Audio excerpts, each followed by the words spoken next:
Remember the swine flu scare of 1976? That was the year the U.S. government told us all that swine flu could turn out to be a killer that could spread across the nation. And Washington decided that every man, woman, and child in the nation should get a shot to prevent a nationwide outbreak, a pandemic. Well, 46 million of us obediently took the shot. And now 4,000 Americans are claiming damages from Uncle Sam amounting to $3.5 billion because of what happened when they took that shot. By far the greatest number of the claims, 2/3 of them, are for neurological damage or even death, allegedly triggered by the flu shot. We pick up the story back in 1976 when the threat posed by the swine flu virus seemed very real indeed. This virus was the cause of a pandemic in 1918 and 1919 that resulted in over 500,000 deaths in the United States, as well as 20 million deaths around the world. See how easy it is to... Thus, the U.S. government's publicity machine was cranked into action to urge all America to protect itself against the swine flu menace. Influenza is serious business. During major flu epidemics, millions of people are sick and thousands die. Well, this year you can get protection. The vaccines are safe, easy to take, and they can protect you against flu. So roll up your sleeve. Protect yourself. One of those who did roll up her sleeve was Judy Roberts. She was perfectly healthy, an active woman, when in November of 1976, she took her shot. 2 weeks later, she says, she began to feel a numbness starting up her legs. I joked about it at that time. I said I'll be numb to the knees by Friday as if this keeps up. By the following week, I was totally paralyzed. So completely paralyzed, in fact, that they had to operate on her to enable her to breathe. And for 6 months, Judy Roberts was a quadriplegic.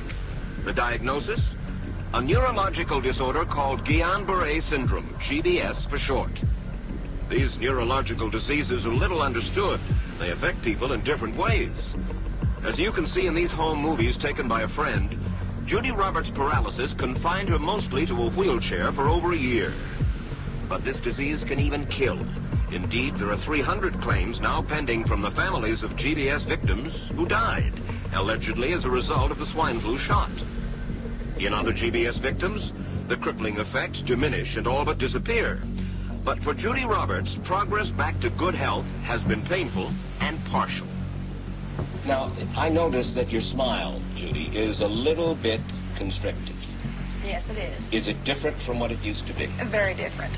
I have a greatly decreased mobility in my lips. And I can't drink through a straw on the right-hand side. I can't blow out birthday candles. I don't whistle anymore, for which my husband is grateful. It may be a little difficult for you to answer this question, but have you recovered as much as you are going to recover? Yes, this is it. So you will now have a legacy of braces on your legs for the rest of your life? Yes, the weakness in my hands will stay, and the leg braces will stay. So Judy Roberts and her husband have filed a claim against the U.S. government. They're asking $12 million, though they don't expect to get nearly that much. Judy, why did you take the flu shot? I'd never taken any other flu shots, but I felt like this was going to be a major epidemic. And the only way to prevent a major epidemic of a really deadly variety of flu was for everybody to be immunized. Where did this so-called deadly variety of flu, where did it first hit back in 1976?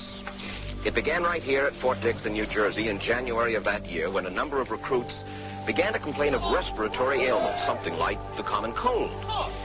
An Army doctor here sent samples of their throat cultures to the New Jersey Public Health Lab to find out just what kind of bug was going around here. One of those samples was from a Private David Lewis who had left his sickbed to go on a forced march. Private Lewis had collapsed on that march, and his sergeant had revived him by mouth-to-mouth resuscitation. But the sergeant showed no signs of illness. A few days later, Private Lewis died. If this disease is so potentially fatal that it's going to kill a young, healthy man, a middle-aged school teacher doesn't have prayer. The New Jersey lab identified most of those soldiers' throat cultures as the normal kind of flu virus going around that year, but they could not make out what kind of virus was in the culture from the dead soldier and from 4 others who were sick. So they sent those cultures to the Federal Center for Disease Control in Atlanta, Georgia for further study. A few days later, they got the verdict, swine flu.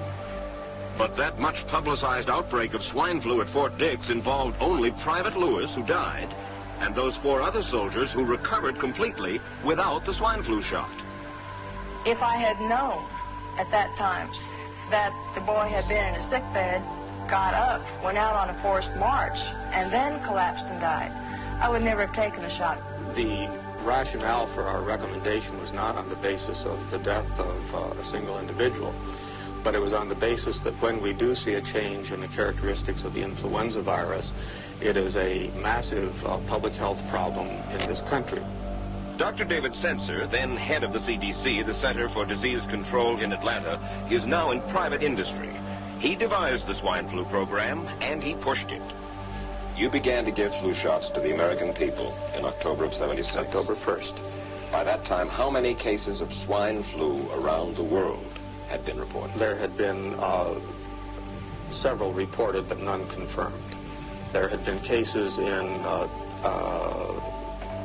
Australia that were reported by the press, by the news media. There were cases in... None confirmed. Did you ever uncover any other outbreaks of swine flu anywhere in the world? No. Now, nearly everyone was to receive the shot in a public health facility where a doctor might not be present. Therefore, it was up to the CDC to come up with some kind of official consent form, giving the public all the information it needed about the swine flu shot. This form stated that the swine flu vaccine had been tested. What it didn't say was that after those tests were completed, the scientists developed another vaccine. And that was the one given to most of the 46 million who took the shot. That vaccine was called X53A. Was X53A ever field tested? I can't say. I would have to... It wasn't. I don't know. Well, I would think that you're in charge of the program. I would have to check the records. I haven't looked at this in some time.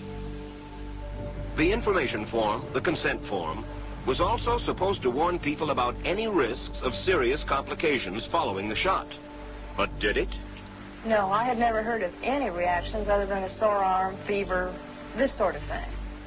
Judy Roberts' husband, Gene, also took the shot. Yes, I looked at that document. I signed it. Nothing on there said I was going to have a heart attack or I'd get Guillain-Barré, which I never heard of. What if people from the government, from the Center for Disease Control, what if they had indeed known about it? What would be your feeling? They should have told us. Did anyone ever come to you and say, you know something, fellas? There's the possibility of neurological damage if you get into a mass immunization program? No. No one ever did? No. Do you know Michael Hatwick? Yes. Mm-hmm. Dr. Michael Hatwick directed the surveillance team for the swine flu program at the CDC. His job was to find out what possible complications could arise from taking the shot and to report his findings to those in charge.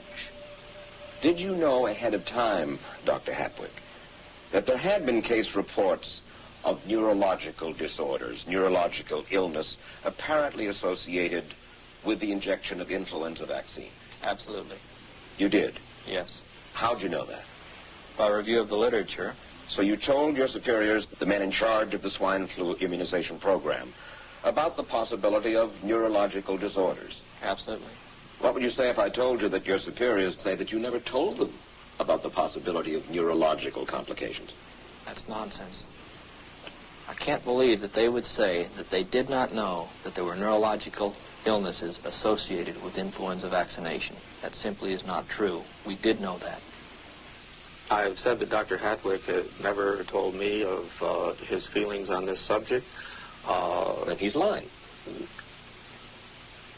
I guess you would have to make that assumption.